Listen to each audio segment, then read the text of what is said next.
Almost 500 years ago, in the month of July, hundreds of people began dancing uncontrollably in the streets. They did not dance for joy or for music or for any celebration. They danced as though trapped inside their own bodies until exhaustion and even death silenced them.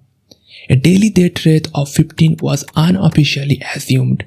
This strange chapter is remembered today as the Dancing Plague of 1518. Hold your seat as Redark is going to unravel the mystery through history. In the summer of 1518, the city of Strasbourg, then part of the Holy Roman Empire, was struck by a bizarre and terrifying event. On a hot July morning, a woman named Frau Trofera walked into the narrow streets of Strasbourg and began to dance. There was no festival and no musician playing. Ignoring her husband's pledge to cheese, she continued for hours until the sky turned black and she collapsed in a twitching heap of exhaustion. The next morning, she was up again on her swollen feet and dancing before thirst and hunger could register. At first, people thought she was performing in a strange ritual or maybe had gone mad. But when she kept dancing into the next day, it became clear something was wrong. Then something even stranger happens. Others joined her. Within a week, around 30 people were caught in the same uncontrollable movements. By the end of the month, the number had grown to nearly 400. Eyewitnesses describe people collapsing, their feet bleeding, their bodies trembling with exhaustion. Some never got back up, dying from strokes, heart attacks, or simply the strain of non-stop movement. The streets of Strasbourg had become a scene of chaos, musicless dancing, bodies dropping, and a city in shock. The city's leaders needed answers. They turned to local physicians who ruled out possession of witchcraft. Instead, the daughter said the dancers are suffering from a natural disease, an overeating of the blood, and their cure: let the afflicted dance it out. It sounds unbelievable today, but the authorities took this advice seriously. Carpenters and tanners are ordered to transform their guild halls into temporary dance floors and set up platforms in the horse market and in the grain market in full view of the public. To keep the acoustic in motion and so expedite their recovery, dozens of musicians are paid to play drums, fiddles, pipes, and horns, with healthy dancers brought in for further encouragement. The authorities hope to create the optimal condition for the dance to exhaust itself. But instead of healing the people, this decision only worsened the crisis. More joined in, the sound of music filled Strasbourg, but instead of joy, it carried the rhythm of suffering. The Privy Council ordered the stage to be pulled down, also prohibited almost all dances and music in the city until September. This was no small thing for a culture in which communal dancing was central. If honorable person wished to dance at weddings or celebration of fast mass in their house, they may do so using stringed instruments, but they are on their conscience not to use tambourines and drums. Presumably, strings are deemed less likely than percussion to bring on the mania. In addition, the council ordered those worst afflicted to be bundled into wagons and taken the 3-day ride to the shrine of Saint Vitus, where Frau Trofea had been cured. Yes, the first victim was cured at the moment, and not by any medical professionals, but by a saint.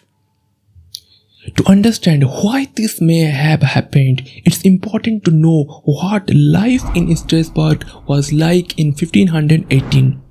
The city was suffering, harvest had failed, famine had spread, and bread prices were climbing. Many families were on the edge of starvation. Disease also haunted the streets, with outbreaks of smallpox and syphilis taking lives. On the other hand, religion and superstition were powerful forces. People believed in saints who could heal, but also in saints who could curse.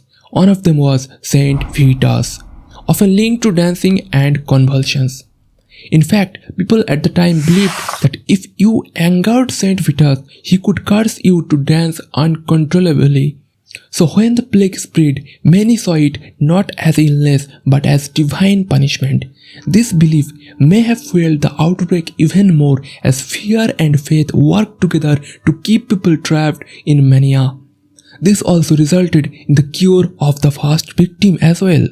As per city council's order, the dancers are taken to the shrine dedicated to Saint Vitus in the nearby mountains. Their priests performed rituals and prayers. The afflicted are given red shawls and holy water in an attempt to cleanse the curse. Slowly, the plague faded. The people returned home and Strasbourg began to heal, but the memory of what had happened that summer never left the city. Now the actual question is, why did it happen? Is it really curse from saint, or is there any science behind it? After 5 centuries, it is still debated. Historians and scientists have suggested a few possibilities. Some believe the dancing could have been brought on by food poisoning caused by the toxic and psychoactive chemical products of ergot fungi, which grows commonly on grains. And these grains are used for baking bread, a common food of the city. Ergotamine is also the main psychoactive product of ergot fungi, which is related to the drug LSD. And it is substances from which LSD-25 was originally synthesized. The same fungus has also been implicated in other major historical anomalies, including the Salem witch trial. If you are interested in the Salem witch trial, you can also know about it. Link is in the description. However, this theory does not seem tenable, since it is unlikely that those poisoned by ergot could have danced for days at a time. Nor would so many people have reacted to its psychotropic chemicals in the same way. The most widely accepted theory is stress-induced mass hysteria. After years of famine and disease and despair, the stress may have broken people's psychology. In a highly religious environment, belief in curses and saints could have made entire group act out of symptoms. This psychogenic illness could have created a situation comprising random and intricate unintentional movements that filled from body part to body part. Surprisingly, 7 other cases of dancing plague were reported in the same region during the medieval era. Another reason may be religious. The people of Strasbourg truly believed in Saint Vitus' curse. If enough people feared it, their minds and bodies might have manifested that fear physically. Who knows, God may have cursed them, which resulted in several cases of dancing plague in the same region throughout 7 different types in the medieval period. Each theory has its strengths, but none explains the event completely. That is what makes the dancing plague such a lasting mystery. When science falls and there is mystery, there is only one possible outcome. Hundreds of people danced against their will, some until death, and no one truly understood why. Was it the mind collapsing under pressure? Was it poison in their food? Or was it, as the people of Strasbourg believed, a curse from a saint? Like other medieval plagues, it spread rapidly through communities, appearing as a contagious and uncontrollable phenomenon.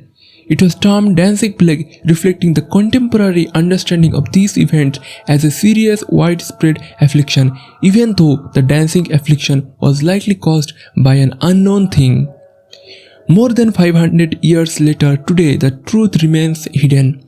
What we are left with is a haunting reminder of how fragile the human body and mind can be, and how easily history can blur the line between science, faith, and mystery. If you had lived in Strasbourg that summer, what would you have believed? A scientific illness or a curse from above? Let me know in the comment section. If you like the video, then please do a like and subscribe our channel.